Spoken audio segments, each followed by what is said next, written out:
Salam sehat saudara-saudariku yang terkasih, dan selamat berjumpa kembali dalam bilik Bincang Iman Katolik Paroki Maria Kusuma Karmel. Saudara-saudariku yang terkasih, saat ini kita memasuki dan melakukan masa puasa dan tobat. Mungkin saya tidak perlu lagi menjelaskan apa itu puasa, apa itu tobat, dan kita semua sudah mengerti, sudah tahu itu. Namun yang perlu kita pertanyakan sekarang adalah, untuk apa saya, Anda, untuk melakukan pantang dan puasa ini? Allah menciptakan saya dan Anda, ada jiwa dan raga. Kedua-duanya ini harus kita perhatikan. Raga kita juga harus diperhatikan. Para ahli kesehatan, para dokter menganjurkan kepada kita minimal sekali setahun kita cek darah. Untuk apa kita cek darah? Supaya kita tahu apa yang kurang dalam raga kita ini. Apakah ada yang sakit? Apakah ada yang harus perlu dibenahi? Dan seterusnya. Maka ketika kita sudah tahu apa yang perlu kita buat tentang raga kita ini, kita sudah bisa melakukannya. Demikian juga jiwa kita butuh diperhatikan, butuh perhatian yang sungguh-sungguh. Apakah hati saya, pikiran saya sudah sehat atau ada yang sakit? Nah, karena itu gereja memberi kita kesempatan untuk melihat itu, yaitu dalam masa Prapaskah, pantang dan puasa. Di situ kita pelan-pelan, kalau kita melakukan masa Prapaskah ini, masa puasa dan pantang ini, kita akan pelan-pelan bisa melihat apa yang perlu kita benahi di dalam kita hidup berkeluarga, hidup bermasyarakat, dan hidup dalam komunitas. Apakah cara pandang saya sudah benar terhadap orang lain?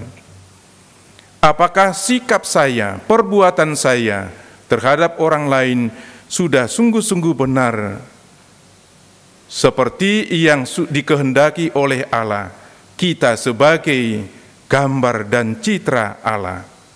Apakah saya sudah baik dan sudah benar bertindak, berbuat kepada saudara-saudariku di sekitar saya, di mana saya tinggal?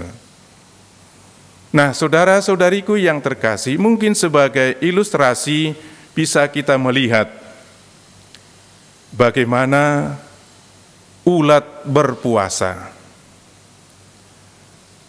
Kalau kita melihat ulat itu adalah satu binatang yang sungguh-sungguh merugikan petani.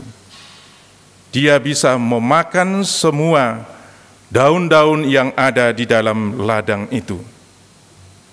Dia tidak akan pernah berhenti makan. Tapi pada saat tertentu dia melakukan puasa. Dia mengurung diri, berhenti makan, sama sekali tidak makan apa-apa. Dan dia tidak mau melihat ke kiri dan ke kanan. Dia mengurung diri. Nah, setelah dia selesai berpuasa, ada perubahan dalam dirinya. Dulunya dia adalah ulat yang sungguh-sungguh dibenci oleh para petani, tapi sekarang dia berubah menjadi kupu-kupu yang indah, yang menarik, yang sungguh-sungguh menyenangkan. Ketika ulat itu masih ulat, dia berjalan dengan kakinya. Tetapi ketika berubah menjadi kupu-kupu, dia bisa ke sana kemari dengan cepat karena bisa terbang. Ketika ulat itu masih ulat, dia makan daun.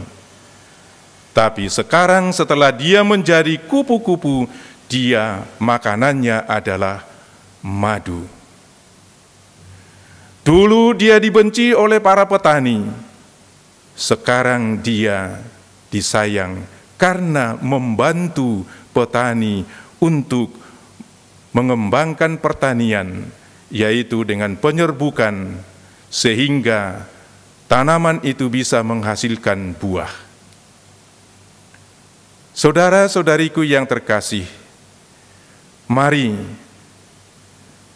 dalam masa Prapaskah ini kita gunakan dengan sungguh-sungguh, sehingga setelah kita selesai berpantang dan puasa, kita sungguh-sungguh berubah, kita sungguh-sungguh kembali menjadi gambar dan citra Allah. Kita kembali menjadi anak-anak Allah. Dengan harapan kita akan bersikap dan berbuat, bertindak sebagaimana layaknya anak-anak Allah, gambar dan citra Allah. Amin.